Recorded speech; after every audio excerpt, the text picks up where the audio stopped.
También nos acompaña la vicedecana de posgrado, la doctora Carmen Rodríguez. De igual manera, démosle la bienvenida a nuestra expositora, la magistra Viana Falconet, y a la doctora Gloriela Gutiérrez. A continuación, invitamos a la profesora Sugeli Serrano, quien nos dirigirá un breve mensaje de bienvenida.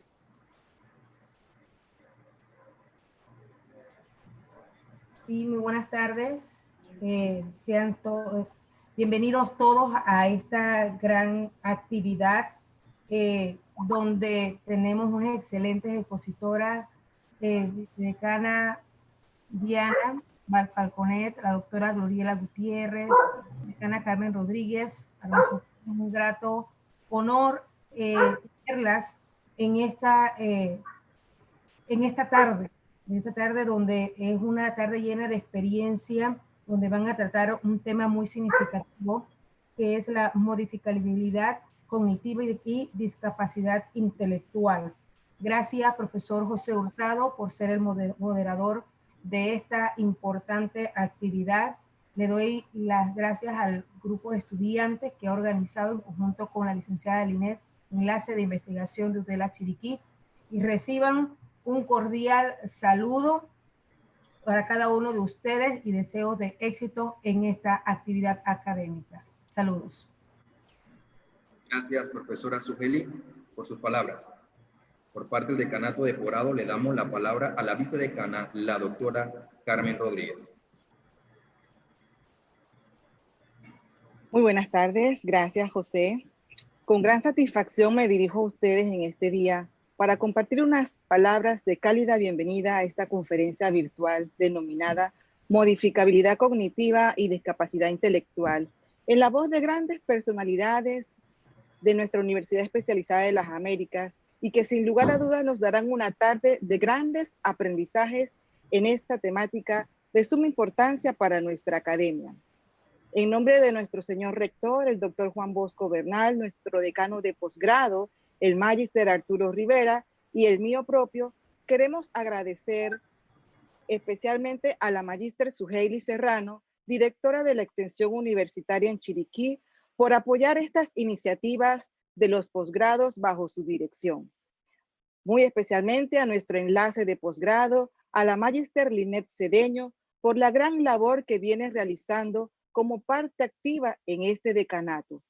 A la docente del curso de atención a la discapacidad intelectual, magíster Nieves Garrido, gracias por tener estas iniciativas muy acopladas a la pandemia que lamentablemente estamos viviendo. Pero muy especialmente también queremos agradecer a nuestro grupo del programa de maestría en educación especial desde la extensión de Chiriquí, quienes son los principales beneficiarios de este tipo de eventos académicos desde la especialidad de la educación especial. A los profesionales, en esta ocasión contamos con el magíster José Hurtado, la doctora Gloria Gutiérrez y a la magíster Viana Falconet, un selecto menú de expertos. Gracias por aceptar este reto desde la altiva provincia de Chiriquí. Estamos seguros que van en la dirección de robustecer el espacio de formación y aprovechamiento de los conocimientos y combinarlos con las bondades que hoy nos ofrecen las tecnologías.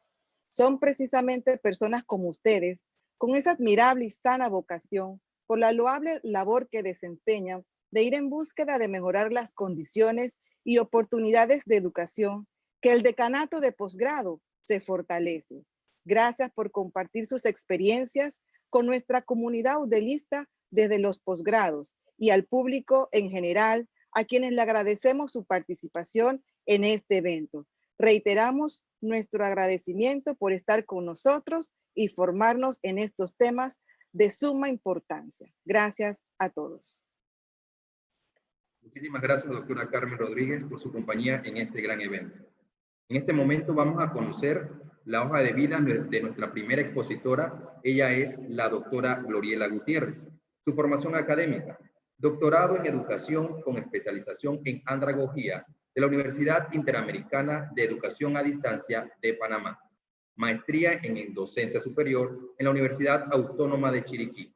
posgrado en docencia superior de la Universidad Autónoma de Chiriquí, maestría en ciencias de la familia con especialización en terapia familiar y de pareja de la Universidad Santa María la Antigua, sede de Panamá, profesorado de segunda enseñanza con especialización en psicología en la Universidad de Panamá, licenciatura en psicología de la Universidad de Panamá, docente especialista en niños con retardo mental, Instituto Superior de Especialización, Panamá.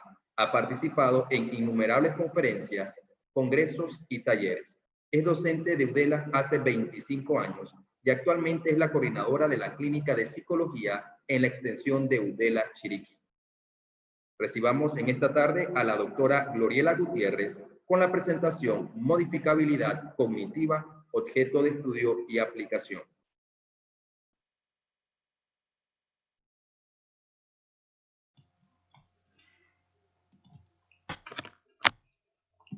Gracias, muy buenas tardes. Tengan todos, profesora Sugeli, directora académica y administrativa de la Extensión Universitaria de Chiriquí, profesora Carmen Rodríguez, vicedecana de posgrado y maestría de nuestra universidad, amigos todos, profesora Nieve Garrido, damos las gracias por la invitación que nos hiciera a compartir una experiencia en Panamá recibida a través de un entrenamiento por una especialista llamada Itka Besser, chiricana, que radica en Nueva York y que por varios periodos hizo sabáticas en Panamá, donando su tiempo para entrenar a profesionales y de repente queriendo conectarse también con esa población vulnerable, de riesgo, que necesita mucho apoyo y pues ella pues ha tenido a bien dar ese tiempo. En el día de hoy la profesora Viana estuvo conectándose con ella. Si logra entrar, pues le damos la cordial bienvenida. Cuando la profesora Nieve nos invita a esta conferencia, me preguntaba qué nombre le iba a poner, y definitivamente tiene que ser consona con la teoría de este gran teórico que dio grandes aportes y que sigue vigente en nuestro medio, pero consideramos que aún debe dársele un empujo mucho mayor. Modificabilidad cognitiva en la diversidad y transculturalidad, definitivamente que se asocia con todo el trabajo que hizo este judío rumaní en Israel, que trabajó como pedagogo en sus inicios con esta población con discapacidad, problemas de aprendizaje y con los que venían desplazados de las guerras en Oriente. Este teórico definitivamente hace un gran aporte en la medida que su filosofía es considerada en estos momentos una filosofía optimista, solidaria, puesto que dignifica y cree en el sujeto, en el otro, que necesita crecer y llegar a niveles de respuesta a las demandas que la sociedad empieza a tener con mayor auge. A mi juicio, pese a que es una teoría cognitiva, también tiende a ser una teoría humanista y sobre todo sistémica, puesto que aborda no solamente la parte interna del sujeto, sino es que ve la cultura como el escenario que realmente hace mover al sujeto. Reuben Forsten, como se llama, considera que el ser humano tiene la capacidad de la modificabilidad. Es decir, que el ser humano tiene plasticidad para el cambio. Por otro lado, él como mediador, porque todo su trabajo lo hizo con el trabajo, con ese encuentro con esta población, se percata y le da valor al sentido personal que debe tener ese mediador para cambiar el individuo. Es decir, que si uno cree que realmente el sujeto es modificable, uno trata de buscar las estrategias para que ese sujeto que está en contacto con un mundo convencional, donde se han creado tantas reglas, pueda manejar. Por otro lado, también tiene que tener la convicción de que él puede cambiar. Es decir, que ese refrán que dice el loro viejo no da la pata, definitivamente que no, para esta teoría no es algo que sea factible. También es importante que si el mediador tiene la convicción de que el ser humano es modificable, definitivamente que vamos a tener una sociedad que evoluciona realmente con sujetos con una capacidad de adaptabilidad y de modificabilidad bastante alta. Dentro de los aportes que ha hecho Rewen Feuerstein, tal como lo señalé hace un momento, está esa condición de plasticidad cerebral que tiene el ser humano.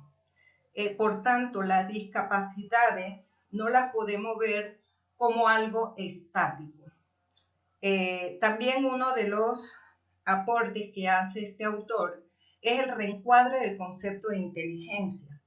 Y de repente se pueden hacer la pregunta, bueno, los psicólogos son los que evalúan, son los que dan un cociente de inteligencia.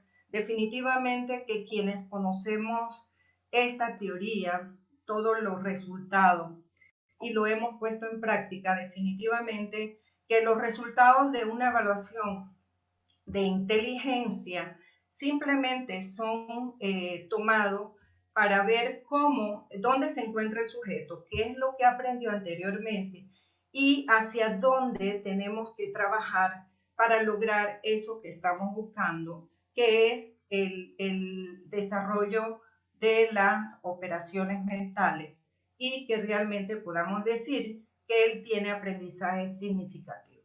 Por otro lado, él identifica funciones cognitivas y las explica, y esa es una forma que podemos tener nosotros para poder entender su teoría. Por otro lado, también dentro de esta parte cognitiva del ser humano, él identifica todo un proceso que él llama acto mental. Y de manera externa, el concepto de mediación. A raíz de todos estos principios identificados, él elabora y también plantea y define la evaluación dinámica de la propensión al aprendizaje. Y no solamente se queda en esa parte, sino que elabora todo un instrumento llamado Programa de Enriquecimiento Instrumental, que llamamos nosotros PEI. Él une sus dos teorías, la teoría de la modificabilidad cognitiva y también crea toda una teoría que le da significado al mediador, es decir, la teoría del aprendizaje, la teoría del aprendizaje mediado. Esto a su vez unido definitivamente que tiene que mover estructuras mentales en el sujeto que aprende. Es así entonces que toda su teoría la podemos explicar de una manera sencilla, así. Existe un sujeto, ¿verdad?, que está propenso, ¿verdad?, a ser modificable, pero no puede ser modificable recibiendo los estímulos sin alguien que medie, que estructure, que clasifique, que le dé intensidad, que le dé significado y que ayuda a que ese sujeto pueda llevar el conocimiento y la información hacia la realidad. Es decir, que el mediador clasifica intencionalmente los estímulos, les crea novedad para despertar en el sujeto no solamente la parte cognitiva, también la motivación, las emociones y esa parte relacional con el medio. Todo esto, tal como les señalaba, pues dio origen al PEI, al Programa de Enriquecimiento Instrumental, y finalmente el LPAD.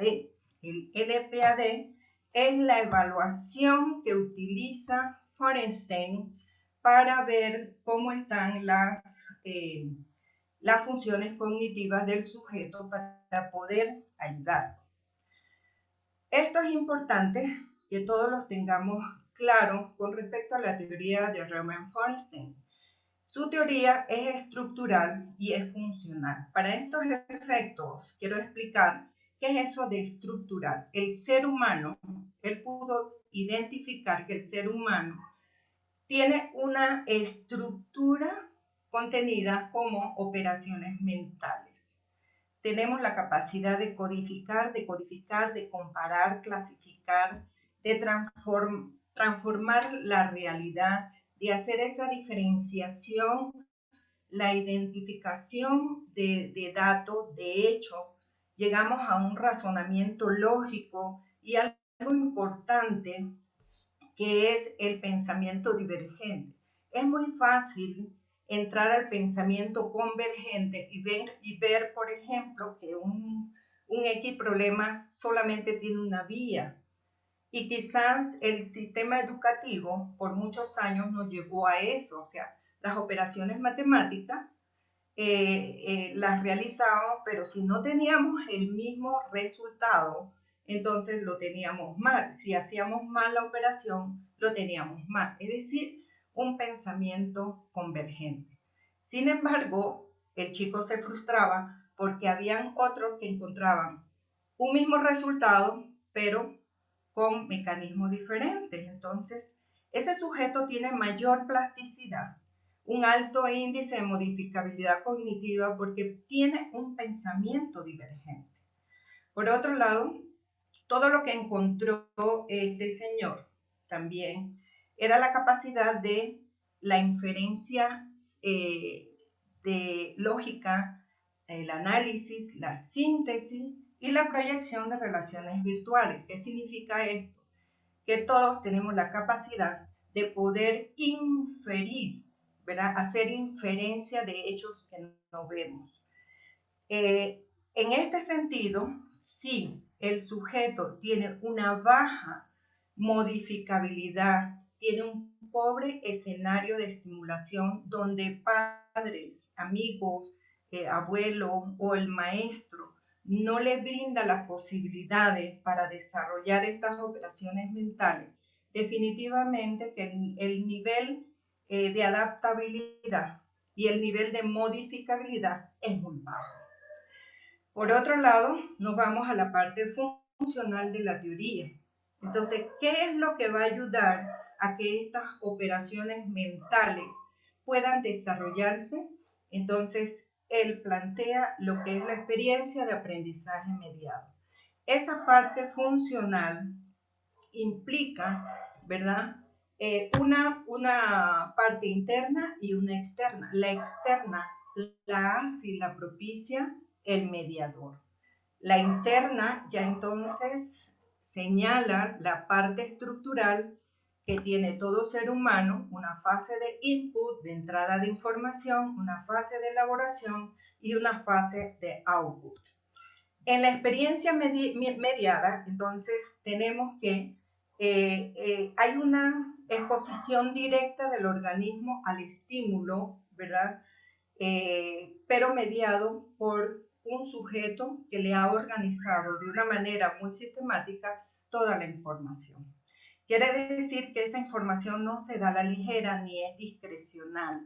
El estímulo tiene que ser presentado con algunas características importantes para que se dé la debida mediación con el sujeto. Ahora bien, él observó todas estas condiciones que tenemos todos los seres humanos, las operaciones mentales. Y él, a raíz de toda su experiencia, él manifiesta públicamente que el objetivo de la educación debe ser preparar al sujeto para enfrentar la sociedad futura. Reverend Bernstein muere en el 2014, pero su teoría viene estructurándose desde los años 45, ya cuando empieza ese trabajo con la población vulnerable, ¿verdad? Y dentro de estos objetivos, él señala que hay que desarrollar en los sujetos, ¿verdad?, la capacidad de búsqueda de información, cómo usarla, cómo elaborarla y cómo aplicar esa información a la realidad. En síntesis, es enseñar a aprender cómo aprender. Entonces, ¿hasta qué punto en este momento nuestro sistema para lograr que el chico tenga aprendizaje significativo está afincado en los contenidos y no en prepararla al sujeto a darle herramientas a desarrollar sus funciones u operaciones mentales para que alcancen niveles de modificabilidad mucho más altos. Para poder entonces desarrollar todas estas operaciones mentales, él define un listado de características que todo mediador debe tener en consideración para poder facilitar todo este proceso. Y uno de ellos es que el estímulo tiene que tener una intencionalidad. Tiene que tener un objetivo. No se puede presentar cualquier cosa sin ningún fin.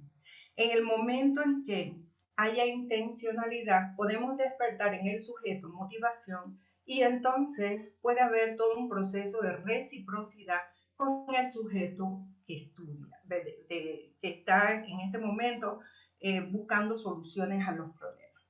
Por otro lado, la trascendencia, o sea, no es dar información sin saber para qué lo va a usar, sino que dar información organizada, motivada, novedosa, de tal manera que el sujeto pueda ver que esa información la puede aplicar a la realidad, a la vida diaria. Esos estímulos del cual estábamos hablando tienen que tener un significado.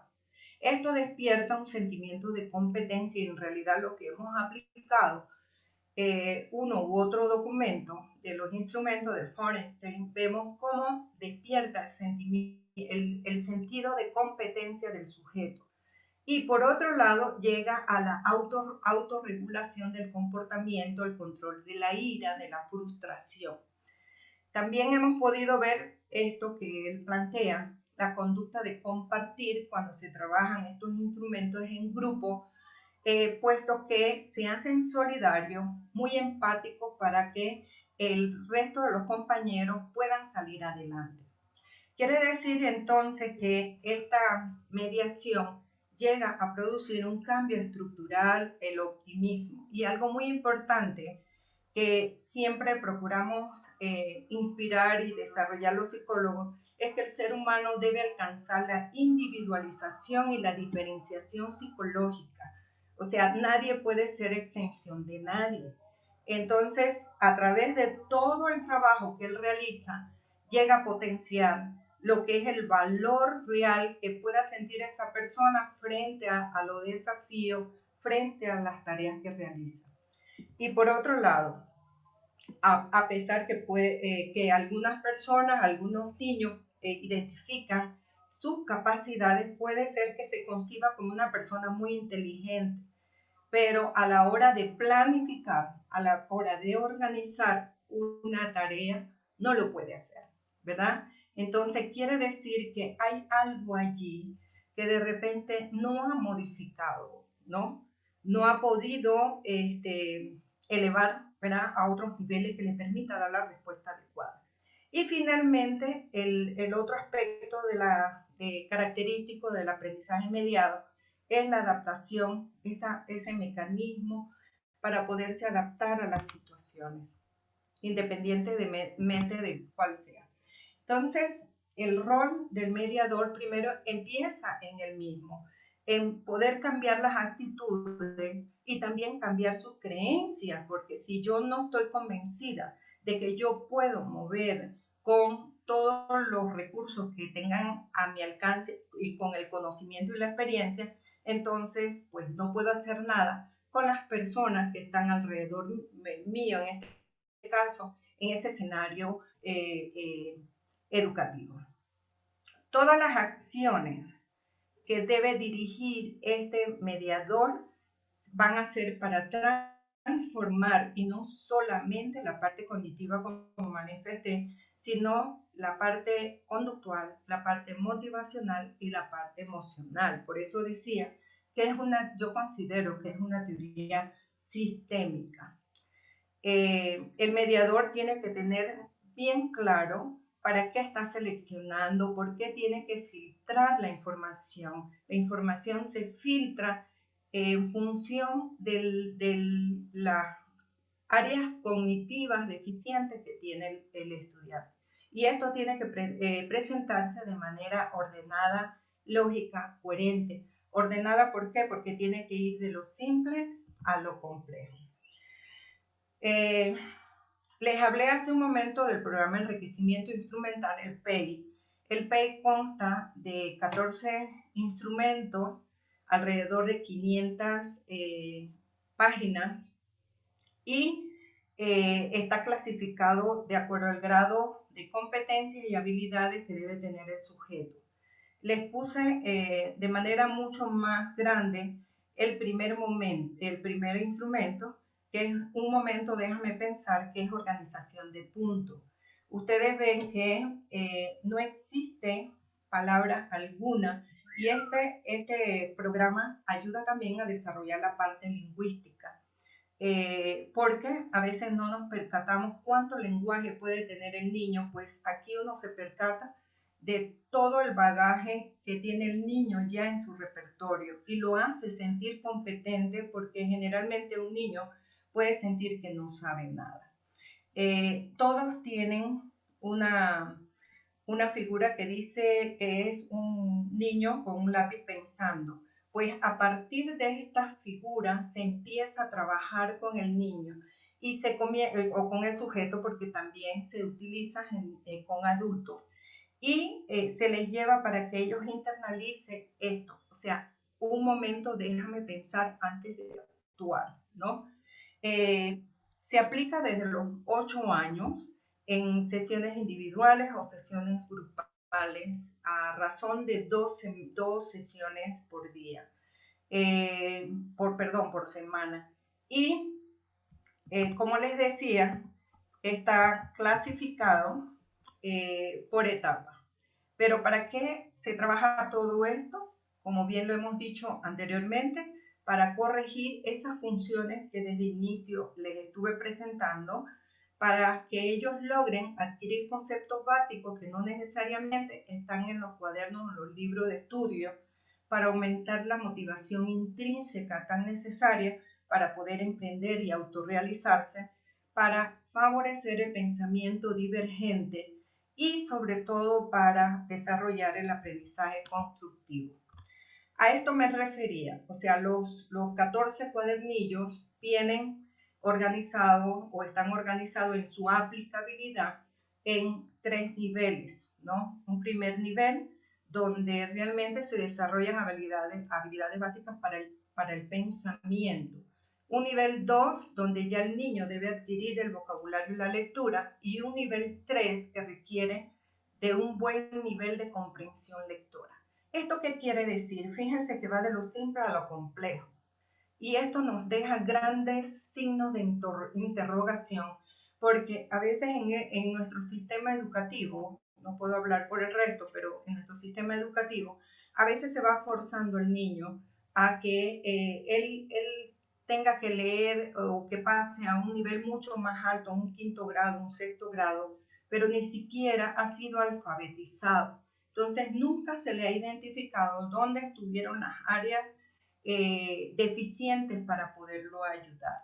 Y lo que se empieza a hacer es a darle un pase social que realmente entrega a la sociedad una cantidad de niños, jóvenes que no tienen herramientas para enfrentarse a una sociedad que ahorita está demandando mucha más exigencia.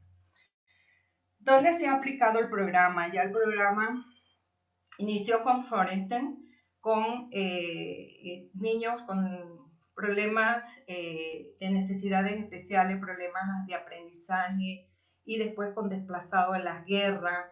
Se ha utilizado en algunos hospitales para trabajar la rehabilitación cognitiva de las personas con lesiones cerebrales y pacientes psiquiátricos, para trabajar la mejora de los aprendizajes de inmigrantes y de minorías culturales en los estudiantes cuando se insertan a sistemas que no son donde ellos estuvieron manejándose. Los niños con bajo rendimiento académico, con niños regulares, para ver el nivel, cómo podemos potenciar mayormente esas funciones cognitivas.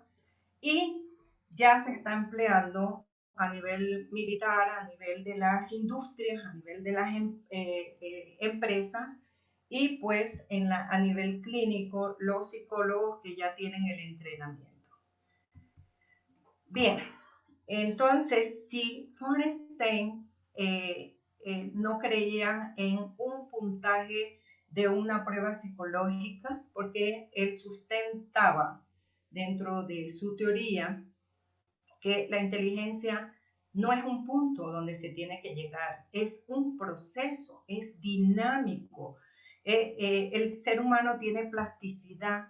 Las pruebas psicológicas solamente recogen el conocimiento que ha adquirido el sujeto anteriormente, pero no revela cuál es el potencial hacia dónde puede llegar ese niño. Entonces, de repente como que nos lleva a circunscribir, a etiquetar, a encuadrar a un sujeto sin darle margen a que él sienta que pueda avanzar y que puede aportar.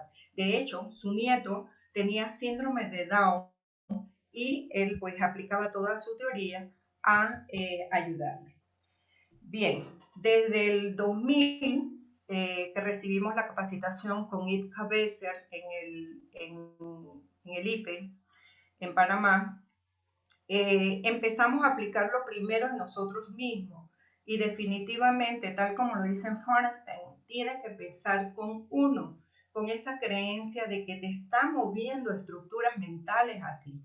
En el 2002 estábamos en el Centro Educativo En Busca de un Mañana, que atiende población en riesgo social de vulnerabilidad, problemas académicos, chicos que son expulsados de los colegios. Llegaban allí, todavía ese centro está a un lado del Remón Cantera. Ese es el pabellón que ustedes ven allí. Comenzamos a trabajar con un grupo donde había mucha violencia entre ellos, porque venían de lugares como Curundú, Panamá Viejo, Chorrillo, Pedregal y otras áreas vulnerables de Arraiján. Y con ellos fue impresionante porque ellos lograron tener o dar respuestas positivas en la medida en que llegaban a tener mucho más control, llegaban a entender que los errores se cometen, pero también uno tiene la capacidad de poder corregirlos. Entonces, definitivamente que esas experiencias, las experiencias que les voy a dar en este momento, no han sido convertidas en estudios con el rigor científico, sin embargo, nos inspiran para ir hacia allá. En el 2003, en el edificio 806, recuerdo, en Panamá, estaba dando clases en una carrera de inadaptados sociales e infractores, y allí empecé yo a aplicarle al grupo el primer instrumento que es organización de puntos, y también el grado de atención, concentración, los niveles de motivación eran muy altos. No fue desarrollado como para que ver resultados mucho más finos, no, simplemente era una forma de poder ayudarlos para que lograran mayores niveles de modificabilidad. Definitivamente que un instrumento no va a alcanzar el todo, pero sí empezamos a realizar esto. En el 2018-2019, todo docente sabe que tiene una fase inicial, una fase de desarrollo de la clase y una fase de cierre. Yo empezaba en la fase inicial con algunas actividades, algunas hojas del instrumento organización de punto. Lo hice con, creo que estaban en el segundo semestre de psicología, educación especial en el segundo semestre también. Y en el verano tuve en el 18 con inglés.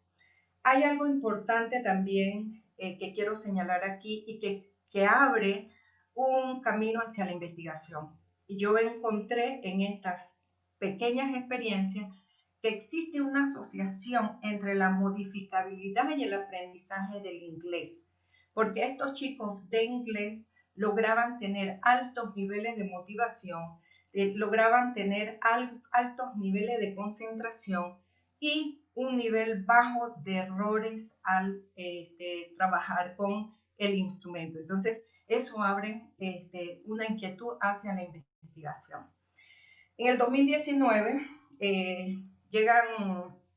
del 2018 atiende un niño con déficit atencional y en el 2019 ya pues tomé la decisión de empezar con el instrumento de organización de puntos con un niño de 8 años, con niveles de inteligencia muy buenos. Sin embargo, el déficit atencional lo desregularizaba todo. Por otro lado, también estuve atendiendo hasta antes de la pandemia a un chico de 9 años que nunca fue canalizado a ningún lado, a ninguna ayuda. Sin embargo, estaba en quinto grado, debe estar ahorita en sexto, y no sabía leer y escribir, y de repente pues me quedó la inquietud de que cómo este niño había pasado tanto tiempo y el niño pues no le habían brindado una posibilidad para que él se sintiera valorado por él mismo, que sintiera que tenía oportunidades. Bueno, él hizo pequeños cambios antes de estructurar esta ponencia. Pues llamé a la hermana y me decía que sí, que pues había tenido logros, pero bueno, se necesita que volvamos a retornar para ayudarlo de una mejor manera. Capacidad sí, discapacidad no. Definitivamente que esta teoría y estos aportes de Feuerstein ayudan mucho a los niños con discapacidad, y no solamente discapacidad cognitiva, sino cualquier tipo de discapacidad. Pero sí tenemos que hacer un alto para proponer nuevos procesos de diagnóstico y de interacción. De repente evaluar cómo está siendo manejado ese apoyo que estos especialistas están abordando, y estoy casi seguro que dan el mayor esfuerzo y se podrían beneficiar mucho incorporando pues algo que se ha venido experimentando por mucho tiempo. Aquí yo pongo un alto, ¿verdad? Tenemos que hacer un alto y analizar, bueno, qué modelo de intervención yo estoy utilizando. Estoy utilizando el modelo estudiante-objeto conductista, donde se pone el énfasis en los contenidos. Ya saco al niño para enseñarle lo que la maestra está dando y después lo regreso al salón. Allí simplemente estamos en el modelo conductual. O estoy llevando dentro de este modelo al énfasis en los efectos nada más, ¿no? Un interés en que el niño responda y que gane 5, ¿no? O de repente puede ser un modelo que no puse en este slide. Es el modelo cognitivo, o sea, presenta los estímulos, el sujeto los maneja y él da una respuesta, ¿no? Cognitiva, manejando algunos procesos. El que se propone es el modelo de aprendizaje mediado, que pone énfasis en los procesos. Tenemos que ver los procesos y de repente eso es lo que nos cuesta más. Queremos cosas que sean grandes, que sean, ¿no? Y quizás engrandecer los resultados de los niños cuando sabemos que es el proceso lo que nos interesa. Bien, finalizando esta conferencia, es importante que tengamos claridad en los conceptos para apropiarnos de esta teoría.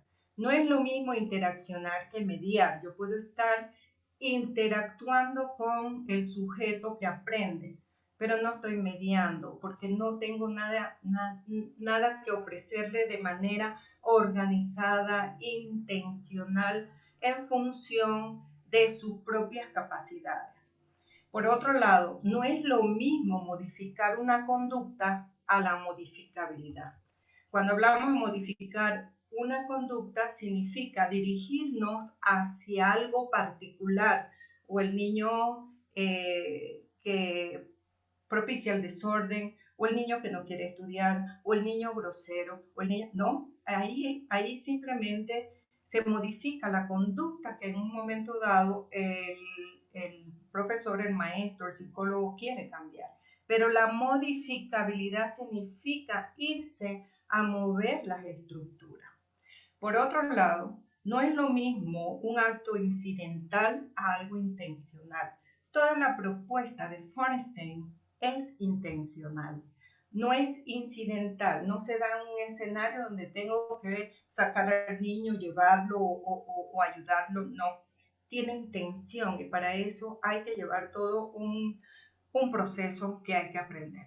Por otro lado, no es lo mismo evaluación de proceso y no de contenido. Vamos a ver. La evaluación de proceso va siguiendo al sujeto, va evaluando los logros, se va atendiendo cada una de las deficiencias que está presentando y lo vamos llevando hacia donde él tiene que ir. Y no estamos afincados en darle contenidos. Los contenidos, según Feinstein, los pueden encontrar en el medio. En este momento lo podemos encontrar en el Internet, en el Google, ¿verdad? Fácilmente. Pero el proceso no. ¿Qué es lo que tenemos que hacer entonces para aprender, practicar todo esto que Feinstein nos ha aportado? Primero, tenemos que tener un conocimiento claro de los principios teóricos y básicos de la teoría de Piaget. Esto no lo podemos obviar, ni mucho menos la de Lev Vygotsky. Son dos teorías donde Feinstein se inspiró para poder empezar todo su trabajo en Bucarest, donde él empezó todo con mayor énfasis toda su teoría.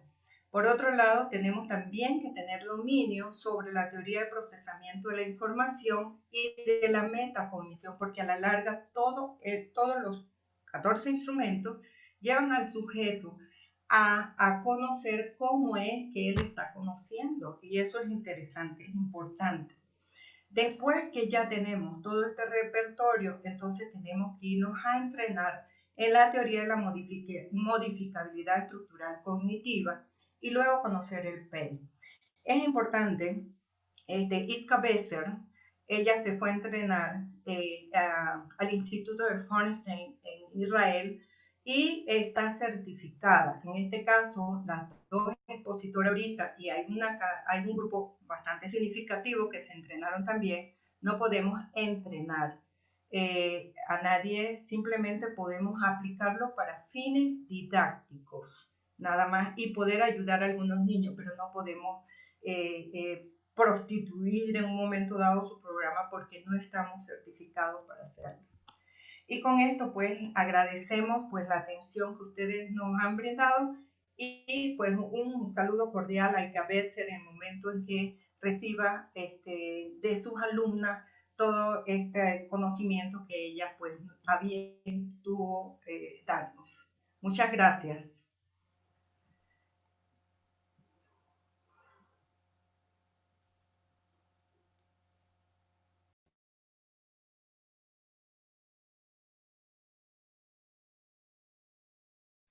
Muchísimas gracias, doctora Gloriela Gutiérrez, por el análisis que ha realizado de lo que fue el marco conceptual de lo que nos dice este autor Forenstein y también de las experiencias que han tenido ustedes como especialistas y en el manejo de los instrumentos que tiene que ver en relación a este tipo de instrumentos.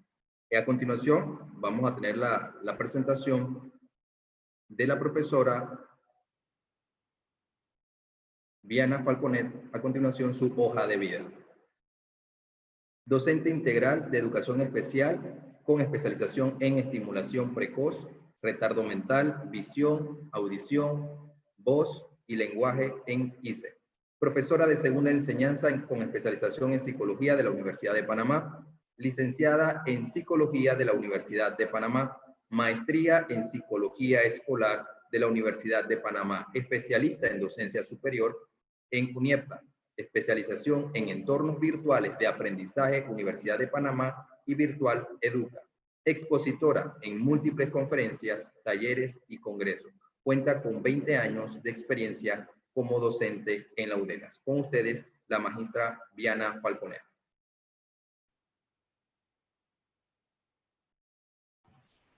Muy buenas tardes a todos. Un saludo muy especial a la profesora Sugeli Serrano, directora de la extensión de Chiriquí UDELAS, a la doctora Carmen Rodríguez, vicedecana de posgrado de nuestra universidad. También un saludo y un agradecimiento a la profesora Nieves de Garrido por esta maravillosa invitación a ir a respirar aire puro por Chiriquí en esta pandemia. Nos lo permite realmente este medio. Y un saludo muy cordial a todos los estudiantes de la maestría del curso Atención Educativa a la Discapacidad Intelectual. Muy bien. Vamos a ver la presentación.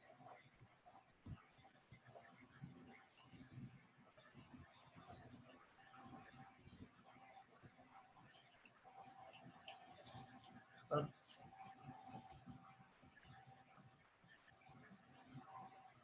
Muy bien, nuestra presentación se titula Funciones cognitivas deficientes y aplicación del programa de enriquecimiento instrumental en Panamá.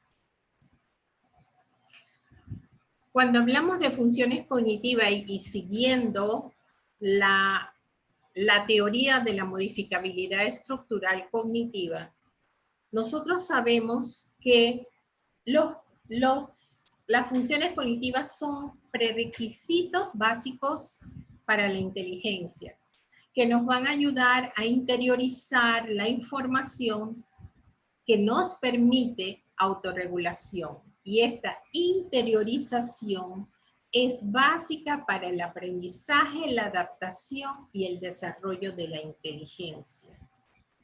Son actividades que se desarrollan desde el sistema nervioso, que explican en parte la capacidad que tiene toda persona en adaptarse a las nuevas situaciones.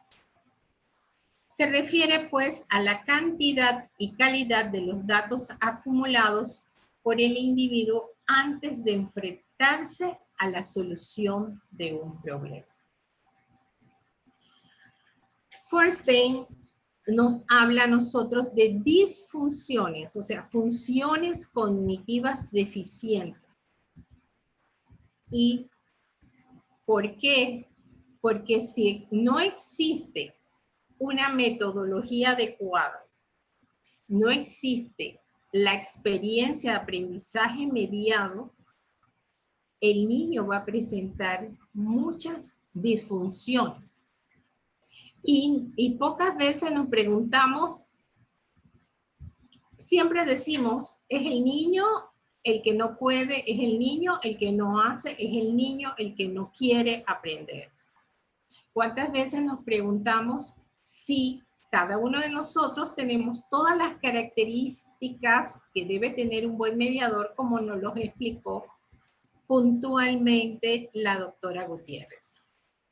Cuando encontramos estas funciones cognitivas deficientes, tenemos que pasar de una vez a preguntarnos en qué fase del acto mental ese niño está presentando la dificultad e ir revisando las funciones cognitivas de cada una de las fases para luego entonces diseñar una estrategia y el tipo de aprendizaje que nosotros queremos que nuestros chicos desarrollen. Por tanto, la fase del acto mental, esto está basado en las teorías de la información, ¿verdad? Entrada, elaboración y salida. Si nosotros tenemos un niño o varios niños y nosotros lo primero que tenemos que ver es en la fase de entrada, cómo entra la información a nuestro cerebro, entra por todos nuestros canales sensoriales. Pero ¿qué pasa? Si ese niño tiene un canal averiado, no está funcionando correctamente, ¿qué pasaría si yo me quito los lentes? No voy a ver bien. Entonces, eso hay que revisarlo antes de decir, el niño no quiere aprender, al niño no le gusta leer, el niño no quiere escribir. Pero si nosotros tenemos toda esa información que entra a nuestro cerebro porque nuestros canales están bien, está la fase de elaboración que tiene que ver con los procesos que nos permiten a nosotros comparar, analizar y sintetizar la información recogida. Ahora la vamos a ver en detalle. Si yo logro comparar, analizar y sintetizar la información recogida, puedo resolver el problema. Pero ¿qué pasa si me fallan los procesos que conducen a poder dar esa respuesta efectiva? Vamos a verlo en detalle. La fase de entrada de las funciones cognitivas tenemos, por ejemplo, en la percepción, ya les hablé acerca de la información que entra. Tenemos que verificar si el niño explora de manera sistemática. No solamente estamos hablando de los niños con discapacidad intelectual, hablamos de los niños con déficit atencional. Y si tiene hiperactividad más, ¿por qué? Porque el niño no va a saber explorar de manera sistemática el problema. Si tiene orientación espacial y temporal, si tiene conservación, si tiene organización, ha organizado la información adecuadamente. Si hay precisión en esa recopilación de información. Cuando pasamos, eso es en entrada, ¿verdad? ¿Qué pasa en el proceso de elaboración mental en el niño? Vamos a suponer que un maestro X pone un problema de matemáticas. El niño en la entrada tiene que pensar, tiene que revisar. Uno tiene que observar, primero, si el niño tiene todos los canales sensoriales bien, si ve bien, si escucha bien, si entiende. Bueno. Después tenemos que ver en el proceso de elaboración si el niño puede definir el problema. A veces, y nos sucede a todos, nos sentimos que estamos confundidos, que tenemos un problema. Y llegan donde nosotros los psicólogos y le preguntamos, ¿cuál es el problema? Y la persona no te sabe decir, te dice, no sé, simplemente no me siento bien. Igual pasa con el niño de tercer grado que le ponen un problema de matemáticas y le ponen el problema y le dicen, por ejemplo, la mamá de Juanito le dijo que fuera a la tienda y comprara esto, esto, esto, esto, le dio $20, bueno, $50 y para que el niño fuera a la tienda. Y la pregunta es, ¿cuánto tiene que darle Juanito a su mamá de vuelta? ¿O cuánto le tienen que dar en la tienda o en el supermercado Juanito de vuelta? Y el niño ve todo ese problema y no sabe identificar, no sabe sacar los datos de ese problema. Si nosotros no sabemos sacar los datos del problema, no vamos a poder procesar la información.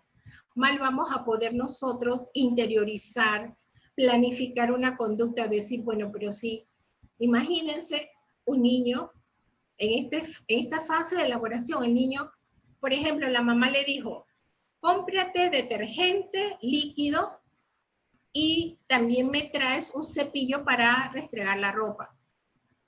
Y el niño va al súper y empieza a coger todo lo que la mamá llevó su listado y todo, pero llegó un momento cuando llegó al detergente y se queda mirando que hay una oferta, que hay un detergente y te regalan el cepillo. Y el niño dice, no, pero mi mamá me dijo el cepillo y me dijo el detergente. Entonces el niño en ese momento no sabe si le sale mejor comprar el detergente con el cepillo que viene gratis o comprarlo por separado. O sea, que tenemos que revisar dónde es que el niño tiene la dificultad. Él tiene que tener una conducta comparativa que él pueda decir, bueno, si yo compro este detergente donde me regalan el cepillo, me voy a ahorrar un dinero, ¿verdad? Eso es todo el proceso de elaboración que el niño tiene que hacer antes de poder resolver ese problema de matemática. Si tiene pensamiento hipotético, si tiene evidencia lógica, si sabe hacer clasificaciones. En la conducta comparativa es muy importante, y no solo en los niños con discapacidad intelectual, ni los niños con déficit atencional, ni los niños dentro del trastorno del espectro autista. Es que, chicos, nos encontramos estudiantes que entran a la universidad y no tienen una conducta comparativa. Uno le dice, realice o desarrolle un cuadro comparativo entre Piaget y Vygotsky. ¿Y qué le hacen?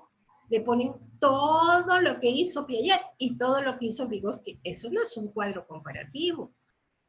Hay que buscar las semejanzas y las diferencias. Todo eso es el proceso de elaboración, todo eso es lo que pasa dentro de la mente del niño. Y luego, nosotros también tenemos la fase de salida, ¿verdad? En la fase de salida, nosotros, les voy a decir una cosa. ¿Qué pasa generalmente en las escuelas? Yo espero que haya mejorado mucho. Tengo algunos años que he salido de la escuela, de trabajar en escuela, y estoy solo en la universidad. Antes, cuando te ponían un problema de matemáticas y te hacían una pregunta, el maestro nada más corregía la respuesta. Juanito tiene que darle $5.45 a su mamá. Resulta que esa no es la respuesta. Esa respuesta está mala. Pero la maestra no revisa el proceso que hizo el chico al desarrollar el problema. Solamente ve el resultado. ¿Y qué pasa? Puede ser que Juanito recibió bien la información de entrada, procesó bien el problema, pero a la hora de sacar la respuesta se equivocó. ¿Por qué? Por estos aspectos que están aquí que a lo mejor falla.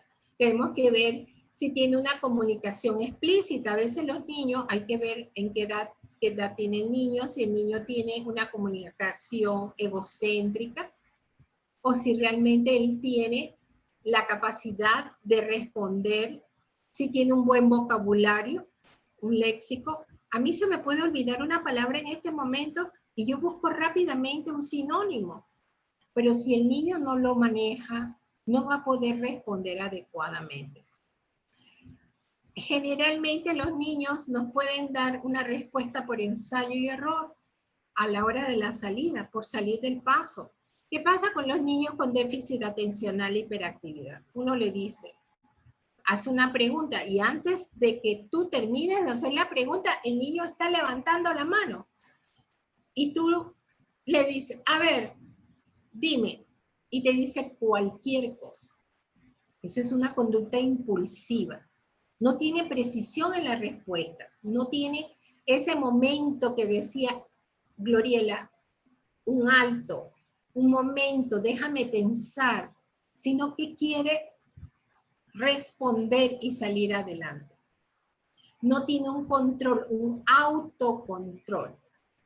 Sumamente importante que nosotros revisemos con calma en qué nivel se encuentra el niño y dónde tiene la dificultad. Porque el niño puede tener la respuesta mal, pero ustedes se dan cuenta que sacó los datos del problema bien, entonces usted dice, bueno, le entró la información bien. Pero a la hora de procesar, ¿qué tipo de operación tengo que hacer? A lo mejor falló allí, o hizo o escogió las operaciones que tenía que hacer. Suma, resta, multiplicación, división, lo que sea, pero a la hora de hacer las operaciones se equivocó. Entonces, hay que revisar el proceso, esa fase de elaboración para poder responder a la pregunta que el docente ha hecho en el problema. Entonces, miren, esto es muy importante. Cuando a veces los docentes llegan y nos preguntaban o nos decían, es que ese niño no aprende tal. Y yo le decía, bueno, présteme los cuadernos, présteme, por ejemplo, los exámenes. Y yo veía que a los problemas le ponían X y 0 puntos. No le daban ni un puntaje por haber sacado los datos del problema bien, por haber escogido las operaciones adecuadas y por haber hecho las operaciones bien. Simplemente le pusieron mal porque a la hora de escribir la respuesta, escribió el número equivocado. Entonces, eso tenemos que tener mucho cuidado porque realmente los niños hacen su mejor esfuerzo, pero ¿qué pasa? Nos olvidamos de revisar estas fases que son fundamentales. Generalmente a los niños con discapacidad intelectual vamos a encontrar más dificultad en el proceso de elaboración. Pero si el proceso de elaboración no está bien o fallamos en alguna de esas funciones cognitivas, la respuesta o la salida no va a estar bien tampoco. Entonces, es sumamente importante que no perdamos eso y que no solamente digamos, es que está mal la respuesta, está mal el problema, ¿dónde se equivocó? Muy bien. Como bien dijo Gloriela, y yo también lo retomo porque para mí es muy importante este concepto de Ruben Feuerstein sobre inteligencia. Él dice, es un proceso lo bastante amplio para abarcar una enorme variedad de fenómenos que tienen en común la dinámica y la mecánica de la adaptación. Es adaptabilidad lo que es inherente a la resolución de problemas y abarca tanto elementos cognitivos, creativos y motivacionales. Así también lo expresó Gloriela. Y nosotros también tuvimos la suerte, porque yo tengo que decir que fue una gran suerte, de haber sido capacitada por Itka Besser, una persona maravillosa que ha vivido muchísimos años en Estados Unidos, pero ella, al conocer el programa de enriquecimiento instrumental y toda la teoría de Feuerstein, dijo, yo estoy aquí en Estados Unidos ayudando a muchos niños, pero yo tengo que ir a Panamá a ayudar a los míos también. Y fue en ese venir de ella que nos pudo capacitar a un grupo alrededor, yo calculo que como 100 personas, porque fueron como 3 grupos que ella capacitó. Y algunas personas pues hemos seguido trabajando en este programa y otras hemos podido tener la experiencia de hacer alguna investigación. El programa de enriquecimiento instrumental, como bien lo explicó Gloriela, es un sistema que aplica la teoría de la modificabilidad estructural cognitiva para desarrollar por medio de la experiencia del aprendizaje mediado, funciones cognitivas y operaciones mentales, reuniendo características que aseguran una autonomía de pensamiento a medida que se desarrolla en el individuo competencias, habilidades y actitudes que hacen propicio el pleno desarrollo humano, de acuerdo con las exigencias de este mundo actual. Tomando todo esto, teniendo la ventaja de haber sido capacitada en este programa, y yo convencida de que la inteligencia no es un número per se, que la persona no puede ser identificada por un número, nosotros quisimos realizar esta investigación en nuestro trabajo de grado para optar por el título de maestría en psicología escolar. Y aplicamos el programa de enriquecimiento instrumental y sus efectos. Queríamos medir sus efectos en los resultados del WIS-R. En aquel entonces era WIS-R. En una muestra de estudiantes de 5º grado de la escuela primaria en Japón. Eso fue en el 2002, ya hace 18 años. Entonces, ¿por qué nosotros hicimos esta investigación? La hicimos, nosotros éramos docentes de educación especial, atendiendo niños dentro del espectro autista, y nosotros habíamos trabajado toda la vida en la escuela primaria y veíamos, y muchos padres se nos acercaban y nos pedían que evaluáramos, que querían saber cuál era el CI de sus hijos. Y yo le preguntaba a los papás, ¿por qué quieren saber el CI? Lo que tienen que saber es cómo funciona el chico. ¿Qué cosas puedo hacer para que el chico mejore? El CI no le va a ayudar en nada. Y en ese entonces, no sé si ahora todavía, era un criterio muy importante para determinar si el niño pertenecía o no a educación especial. Nosotros consideramos como psicóloga y como docente de educación especial creemos en la capacidad del cambio. Si no creyéramos en la capacidad del cambio, estaríamos mal ubicadas, porque todo cambia en la vida. Lo único permanente en el ser humano es su capacidad de cambio, su capacidad de adaptabilidad, de modificabilidad, de que esas neuronas puedan hacer sinapsis. Entonces, nosotros nos hacíamos esta pregunta. ¿Qué efectos tendrá la aplicación del PI en los resultados del WIS-R en grupos que recibieran el PI y los que no recibieran el PI? De esta manera teníamos estos objetivos de la investigación, que era contrastar las medias obtenidas en los CI verbal, de ejecución, el CI total, antes de la aplicación del PI en ambos grupos.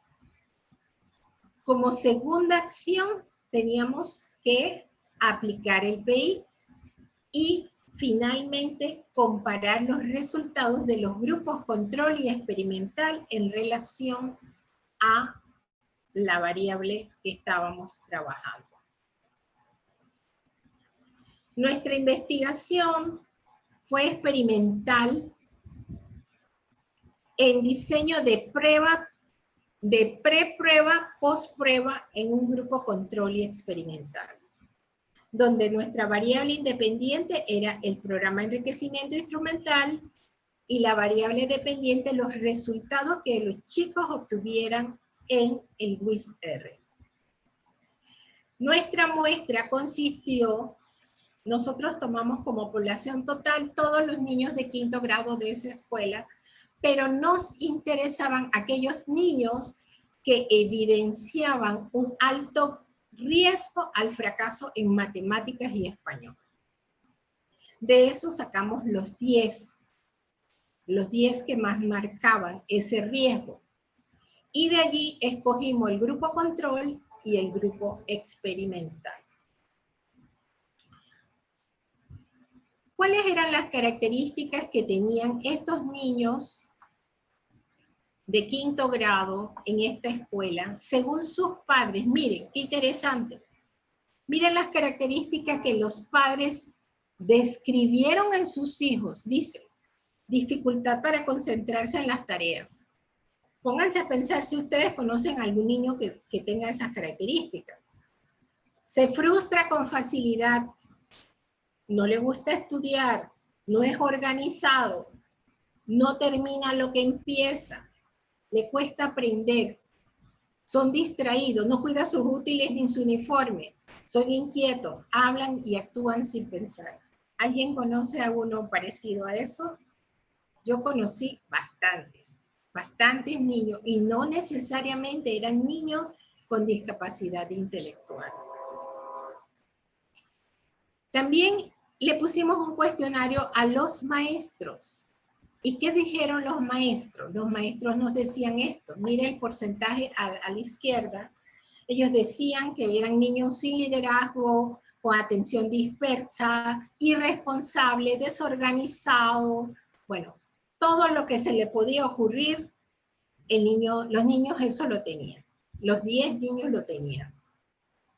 Que no aplicaban lo que aprendía en nuevas situaciones, que no se mantenían sentados, que eran impulsivos, que tenían un limitado vocabulario, que eran poco cooperadores, irresponsables. Bueno, todas esas bellezas decían que tenían estas criaturas. Y nosotros, confiadas, convencidas de que este programa los podía ayudar, ese era nuestra variable independiente, la aplicación del PI. Entonces, esto no fue fácil. Yo tenía que sacar a los niños de los salones. Eso, como dijo Gloriela, está por fuera del currículum. Y lo ideal sería, que es el sueño de todo el que conoce este programa, que se hiciera una prueba en una escuela o a nivel nacional, sería lo ideal. El procedimiento nuestro consistió en la aplicación del WIS-R antes a los 2 grupos, luego la aplicación de nuestro programa de intervención, que era el PI, tremendo programa de intervención, en el grupo experimental, porque al grupo control le hicimos un placebo, y finalmente volver a aplicar el WIS-R. El proceso de intervención lo realizamos a lo largo de 27 semanas a razón de 3 sesiones por semana de 60 minutos cada sesión. Y eso hizo un total de 81 sesiones. Para ello nosotros utilizamos de los 5 instrumentos, de todos los instrumentos que presentó Gloriela, utilizamos 5. El de organización de punto. Organización de punto, ¿por qué? Porque nos ayuda a desarrollar las funciones de proyección de relaciones. Eso normalmente no se le enseña a los chicos, o sea, no se enseña el proceso. También trabajamos, allí son 13 páginas en el anterior, en este son 10 páginas. Se trabajó orientación espacial para estimular la organización y la estructuración espacial. Trabajamos el instrumento que se llama comparaciones, que consta de 16 páginas. Desarrolla ¿qué? La conducta comparativa. También trabajamos el cuadernillo de clasificación, que son 20 páginas, y ayuda en la organización de los datos en categorías supraordenadas. Es la base de cómo una persona aprende a hacer los mapas conceptuales.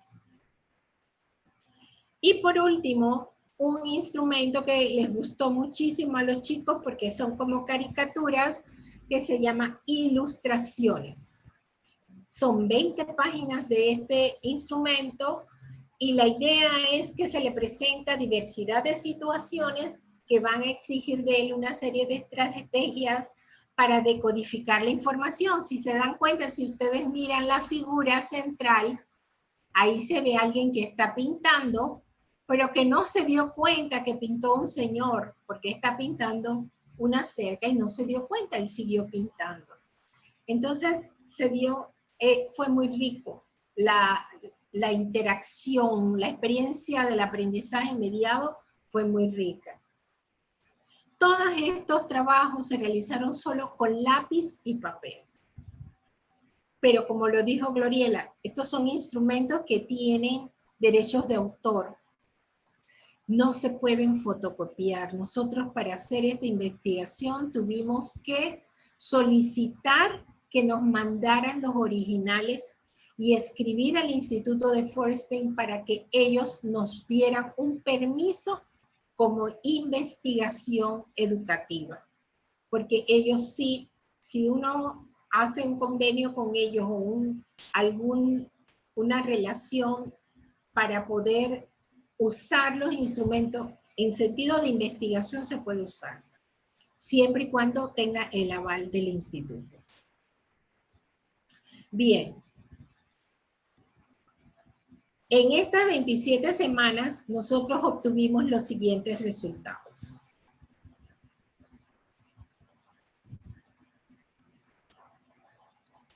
A ver. Aquí podemos ver. Les indico para que miren la línea amarilla, que son los promedios que vamos a comparar. Si comparamos cada grupo consigo mismo, aquí está el grupo control y aquí está el grupo experimental. Si los comparamos consigo mismo antes y después del PI, miren, el grupo control no varió. El grupo experimental sí varió. El grupo de ejecución varió en 5 puntos y este también varió en 9 puntos. En el CI total, antes y después del grupo control, no hubo mayor variación, solamente 3 puntos. Y acá, perdón, uy, ¿qué pasó? Y aquí podemos ver que varió 13 puntos. Entonces, si nosotros comparamos solo los antes, no hay mayor variación, 81-87, 90-92, 84-89.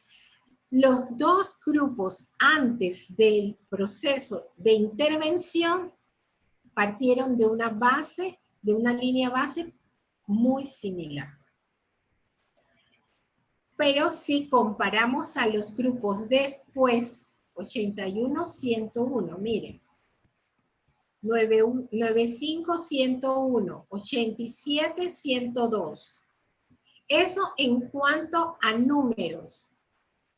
Pero nosotros aplicamos a estos resultados la prueba estadística TED-Student con el fin de ver el nivel de significación, a ver si era significativa la diferencia o no. En punto lo vemos, pero habría que establecer si era significativo o no esos resultados. ¿Y qué obtuvimos?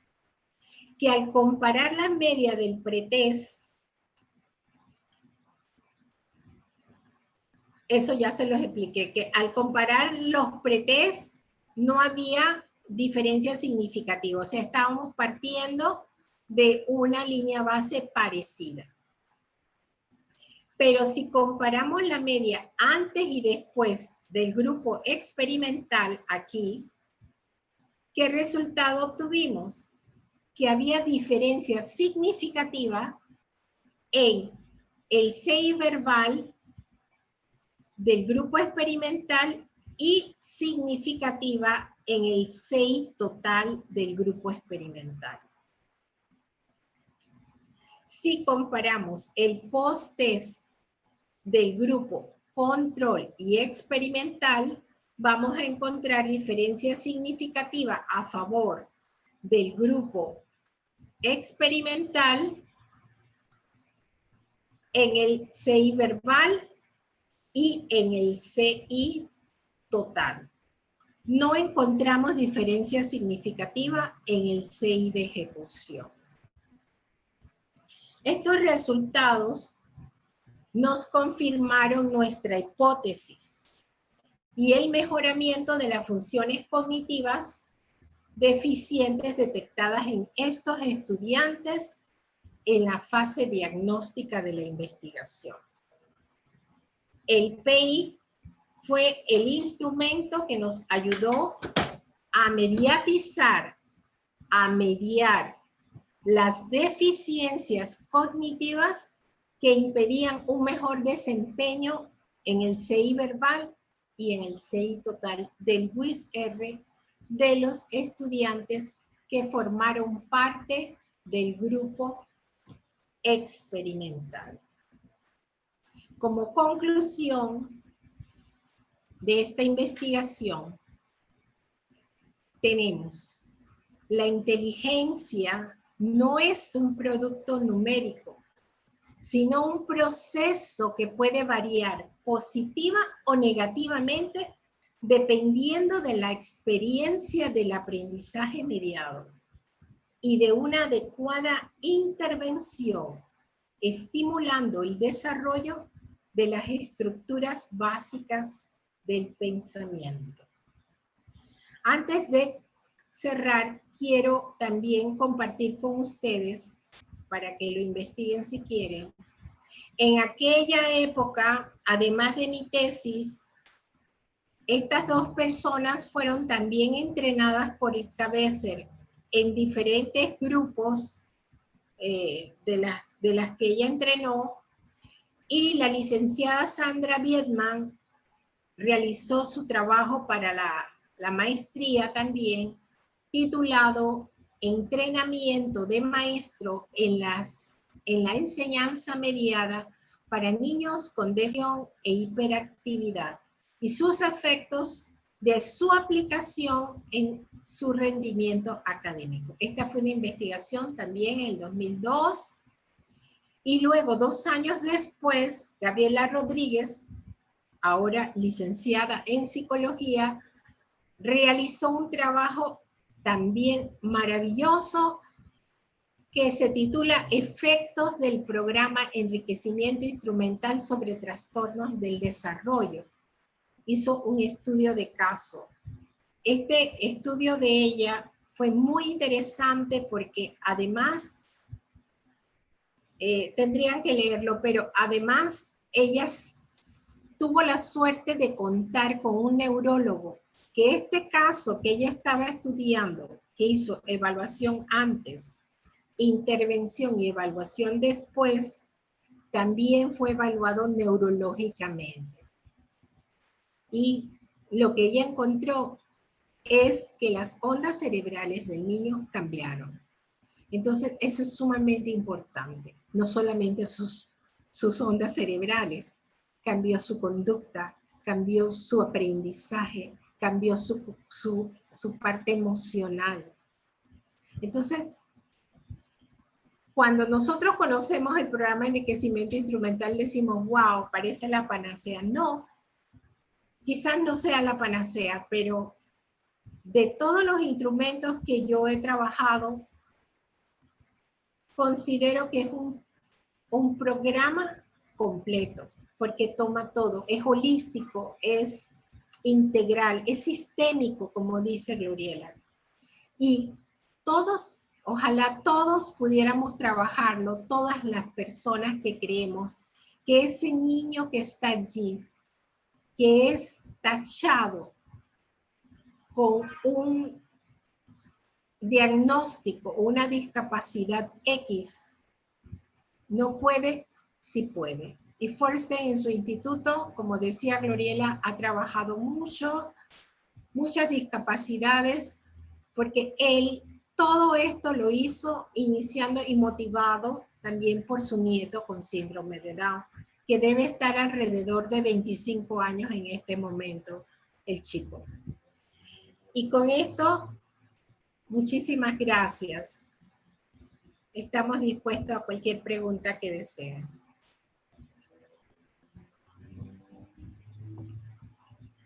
Muchísimas gracias, profesora Viana Falconet. Excelente exposición también de las vivencias y las investigaciones que han realizado sobre el tema.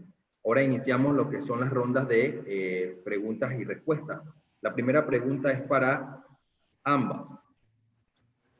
¿A qué tipo de población es aplicable el EIE y en dónde se han observado sus mejores resultados? Perdón, ¿me puedes repetir la pregunta? ¿No?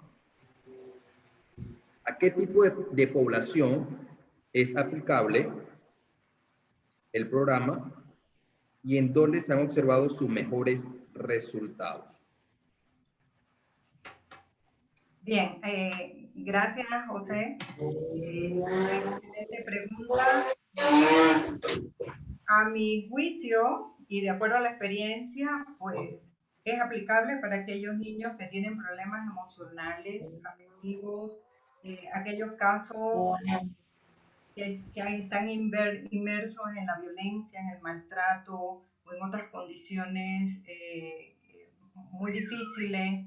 Es factible en los niños que tienen problemas de aprendizaje, es factible para aquellos que tienen alguna discapacidad, es factible para aquellos niños que tienen puntajes altos de rendimiento, es factible para aquellos, en todos los escenarios, como bien lo planteé, a nivel empresarial, a nivel educativo, a nivel de formación de militares, en hospitales, con lesiones cerebrales, porque ya pudimos ver en esta experiencia que acaba de mencionar Diana, que al evaluar la parte neurológica vemos los cambios también, o sea que es aplicable para todos. Si ustedes me preguntan, aquellos niños que no ven los riesgos, el nivel de desarrollo es muy alto. Aquellos niños empobrecidos en su autoestima también logran cambiar, logran proyectarse mejor. Aquellos niños que son muy castigados porque son señalados como que siempre cometen errores, estos niños maravillosamente descubren que es muy usual cometer errores y que tienen la oportunidad de cambiar. Es decir, que el programa es aplicable para todos. Aquel que está interesado, creo que sería de gran ayuda empezar con uno mismo, porque esa fue la experiencia que nosotros tuvimos, cómo incrementó los niveles de motivación, cómo incrementa el nivel de creatividad cognitiva, cómo te ayuda a resolver los problemas, a tener ese pensamiento divergente, o sea, que tiene un sinfín de beneficio. Ahora, fíjense ustedes que Feinstein, dentro de su estudio, logra destacar 29 funciones cognitivas. A ver cuántas estamos desarrollando nosotros en esa interacción con el niño. No lo sabemos, ¿verdad? No lo sabemos porque quizás no tenemos un instrumento, la accesibilidad para poder identificar todo esto, pero son 29 funciones que tiene el ser humano y que de repente a lo mejor pues son pocas las que hemos utilizado. Gracias. Profesora Viana. Yo también quisiera agregar que no necesitas tener una función cognitiva deficiente para pasar el PI. Cuando nosotros fuimos a entrenada, ese entrenamiento fue alrededor de 80 horas y nosotros tuvimos que pasar todo el programa. Realmente yo siento que mi vida cambió después de haber sido entrenada por la doctora Ika Besser. O sea, es como aquel chico que le das por primera vez los lentes y se lo pone y dice, yo no sabía que existía el horizonte. Exactamente igual. Entonces yo diría, este es un programa que puede ayudarnos a ayudarnos a nosotros mismos primero, pero ayudar también a otras personas en todos los aspectos de su vida. Porque es que te dice algo muy importante. Nuestro sistema educativo siempre nos ha dicho, no debes cometer errores. Y aquí te dicen, es bueno cometer errores, porque de ellos aprendes. Y después que aprendes, nunca más lo vuelves a cometer.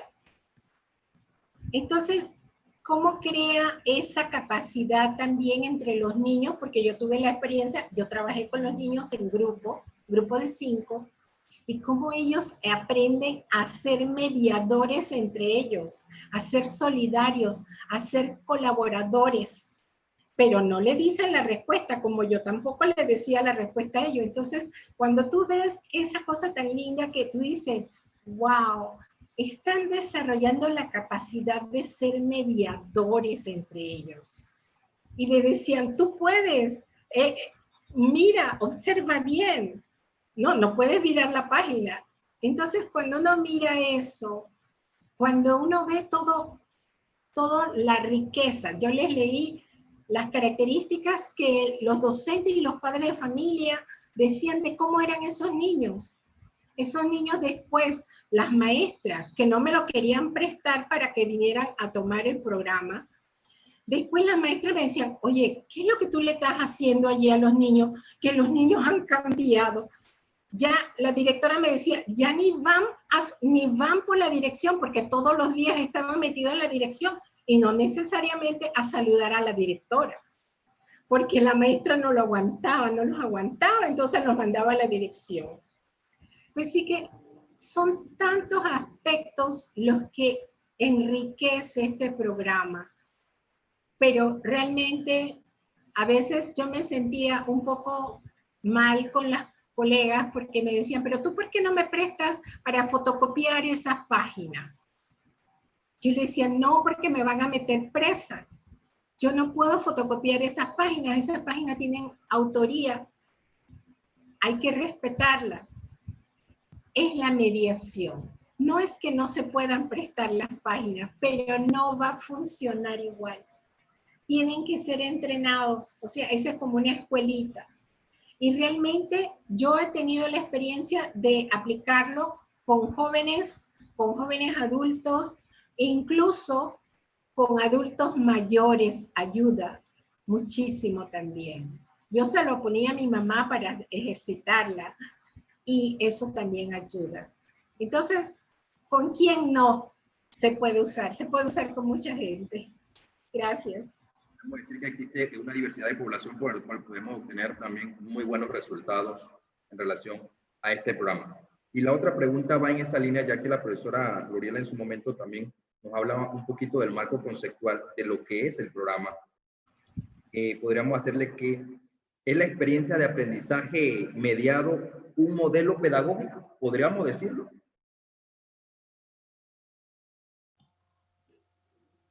Sí, la teoría de Feinstein, acuérdense que él inicia como pedagogo ya después, y también después como psicólogo, y después el doctorado en psicología del desarrollo y el doctorado en psicología clínica. Definitivamente que sí, él utiliza eso, consignándola como un modelo de enseñanza-aprendizaje, donde potencia y, como bien lo señalé, dignifica y le hace experimentar al otro, que se cree en él y que todo es posible siempre y cuando uno lo impulse, manteniendo los parámetros pues, y los requisitos que eso exige. Muchas gracias, profesora Gloriela. Profesora Viana. Dígame. La misma pregunta. ¿Podríamos hablar que fuera el modelo de Feinstein como un modelo pedagógico?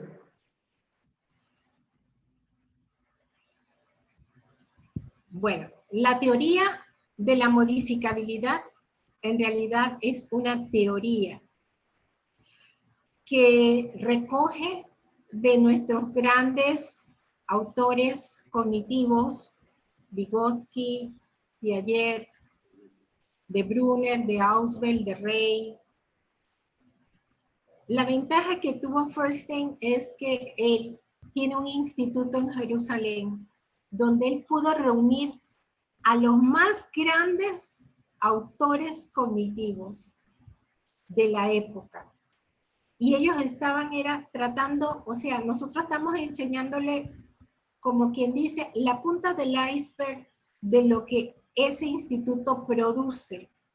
Ellos producen muchos instrumentos. O sea, este programa está, como decía Gloriela, para niños de 8 años en adelante. Pero ya ellos hicieron un PI para niños preescolares. Y tienen una gran gama de respuestas. O sea, la teoría es la única teoría que tiene un programa de intervención remediativa y preventiva, porque si nosotros hacemos esto a todos los niños, vamos a prevenir que los niños tengan dificultades en la lectoescritura, tengan dificultades en el pensamiento lógico-matemático, ¿verdad?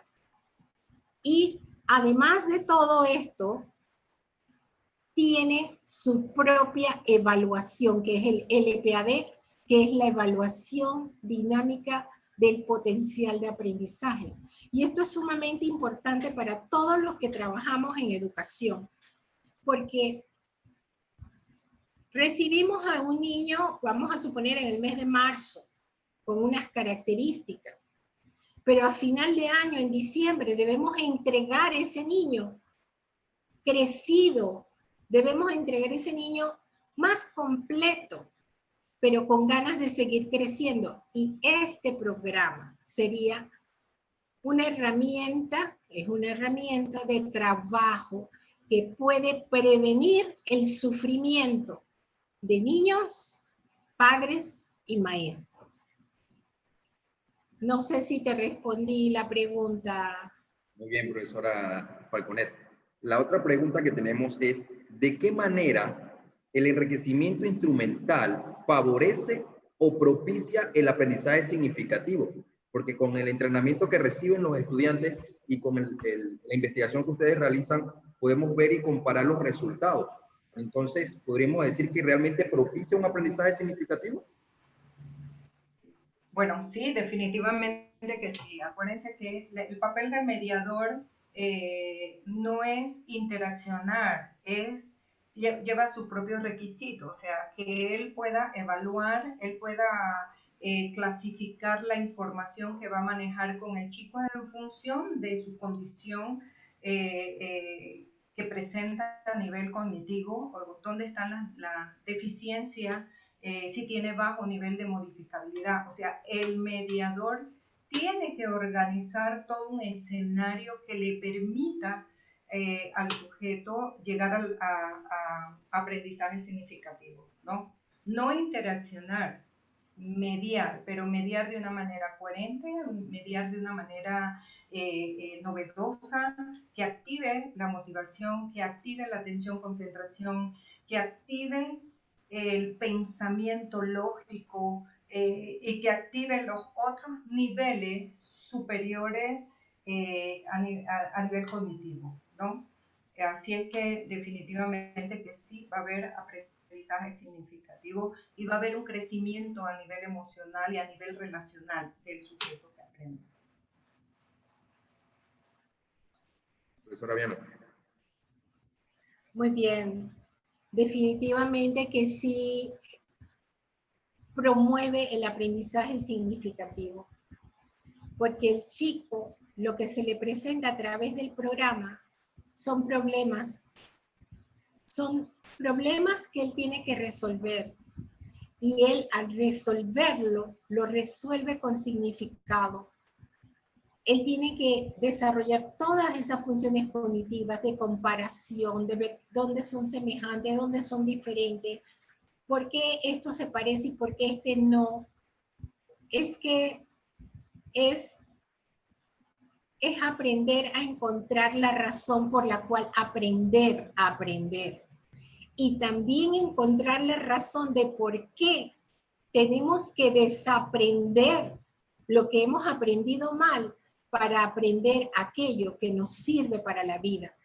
Y este programa realmente es un programa para la vida, o sea, es un programa que nos va a ayudar a que el chico salga mejor en matemáticas y español, porque eso no es lo fundamental es la estructura. Cambia la estructura mental con que el individuo está en este momento tratando de resolver sus problemas a después de haber recibido el entrenamiento. Va a aprender a resolver los problemas de otra manera, de una manera más efectiva, de una manera que trasciende el presente. No es aprender para el hoy, es aprender para siempre, es aprender para otras situaciones. Y eso le crea también una seguridad, una autorregulación al individuo, que el niño dice, yo lo puedo hacer. Y entre más difícil encuentra las cosas, mejor. Ya no le teme a lo difícil, sino que quiere desarrollar aquello que aún no ha desarrollado. Y miren, es algo tan sencillo como que al principio, Gloriela, no sé si te pasaba, los niños borraban mucho porque el trabajo se hace con lápiz y papel. Y después ya no usan el borrador. El borrador no lo deben usar, pero después ya no usan el borrador. Ellos hacen todo mentalmente y después cuando han resuelto el problema es que trazan lo que tienen que hacer. Entonces, es un crecimiento integral. No es un crecimiento solo cognitivo, es un desarrollo integral, realmente. Pues sí que para mí es mucho más que significativo. Muchísimas gracias, profesora Diana. Hemos tenido la oportunidad, recuerdo, en una ocasión trabajamos con la doctora Gloriela en una escuela en la cual se comenzó a llevar a cabo el programa y se notó también los cambios positivos en relación a la implementación en su momento. La otra pregunta que tenemos ya para finalizar es, ¿qué relación existe entre modificabilidad cognitiva estructural y el desarrollo humano? Existen muchas preguntas, pero sé que el tiempo no nos va a dar, pero con esta finalizamos. ¿Qué relación existe entre modificabilidad cognitiva estructural y el desarrollo humano? Doctora Gloriela. Gracias. Bueno, te podría decir que la modificabilidad antecede al desarrollo humano, no el desarrollo humano a la modificabilidad cognitiva. En el momento en que logremos que los niños, los adolescentes o el adulto mayor logre mayor adaptabilidad al medio en la resolución de los problemas, va a ir mejorando su calidad de vida, los estilos de vida, ya puede diferenciar entre con mayor certeza los errores del camino correcto que tiene que seguir, puede planificar y organizar antes de someterse a una situación X. Es decir, a mi juicio, la modificabilidad antecede al desarrollo humano. Gracias. Bueno, estamos totalmente de acuerdo. O sea, en la medida que nosotros logramos cambiar nuestras estructuras mentales, vamos a cambiar nuestra funcionalidad. Por eso que la teoría es una teoría estructural y funcionalista. O sea, no solamente es que nos obliga a hacer esa sinapsis que por alguna razón no se había hecho. Y al tener presente una dificultad, un problema, entonces podemos nosotros crecer como persona, como seres humanos. Entonces, ¿qué mejor que un individuo que toda su vida sintió que tenía dificultades o algún tipo de discapacidad intelectual? Imagínense, todas las características que tenía la población que yo estudié en esa investigación. La podemos tener cualquiera de nosotros, ¿eh? A lo mejor la tuvimos cuando éramos chicos, que pasa que ya ha pasado mucho tiempo. Pero en realidad es sentirse más propio, o sea, sentir esa individualización de que yo soy una persona, de que yo soy un ser humano que puede crecer. y que me puedo equivocar, que puedo cometer errores, pero es gracias a esos errores que puedo crecer, que puedo aprender. E insisto, es aprender a desaprender para poder volver a aprender, hacer las cosas mejor, hacer más humanos. O sea, en la medida que todos podemos sentirnos mediador de otra persona para que esa persona también crezca. En esa medida nosotros somos cada vez más personas. No somos personas solo por el hecho de haber nacido hombre o mujer, nos hacemos seres humanos en el desarrollo de esto, de la modificabilidad estructural, cognitiva y funcional. Esta teoría se hace vigente cada día más y bueno, nos da todos los instrumentos, el instrumento de evaluación, el instrumento de remedial y de prevención, que ojalá alguien se enamorara de esto para que pudieran nuestros niños sufrir menos en nuestras aulas, y los padres de familia también, que sufren muchísimo porque sus niños son discriminados, porque sus niños son apartados o porque los niños son señalados como niños que no aprenden. Pero no aprenden por qué, es la pregunta que habría que hacer y habría que analizar. Muchísimas gracias por estas preguntas y por la invitación. Muchísimas gracias tanto para la doctora Gloriela Gutiérrez como también para la magíster Viana Falconet por tan importante y positiva explicación sobre lo que es la importancia de este programa y los resultados y los alcances que ha tenido. También queremos agradecerle la participación a los especialistas de los gabinetes psicopedagógicos que nos han comentado que ha sido muy enriquecedor el tema. De igual manera a los demás estudiantes, docentes de la Universidad Especializada de las Américas a nivel nacional. De esta manera queremos darle también la oportunidad a la profesora Nieve de Garrido, docente de la Cátedra de Atención Educativa a la Discapacidad Intelectual en la Maestría de Educación Especial, con sus palabras de agradecimiento. Muy buenas tardes. Agradecemos que nos haya acompañado la profesora Sugeli Serrano durante esta conferencia. También la vicedecana, la profesora Carmen Rodríguez. De una forma muy particular, queremos agradecer también a la profesora Gloriela Gutiérrez y la profesora Viana Falconet por haber compartido algo de sus conocimientos y de su experiencia en cuanto a este tema tan interesante. Al profesor José Hurtado por haber colaborado con el grupo siendo moderador de esta conferencia. A la profesora Linés Cedeño, también la cual estuvo muy pendiente de que el grupo de la maestría pudiera cerrar con broche de oro hoy la asignatura a través de este encuentro. A todos y a cada uno de los invitados nos llena de regocijo saber que usted ha sido parte de este proyecto. Y agradecemos a todos los que se unieron para acompañarnos en este evento, que de seguro ha representado una experiencia inolvidable. Hasta pronto y muchas gracias.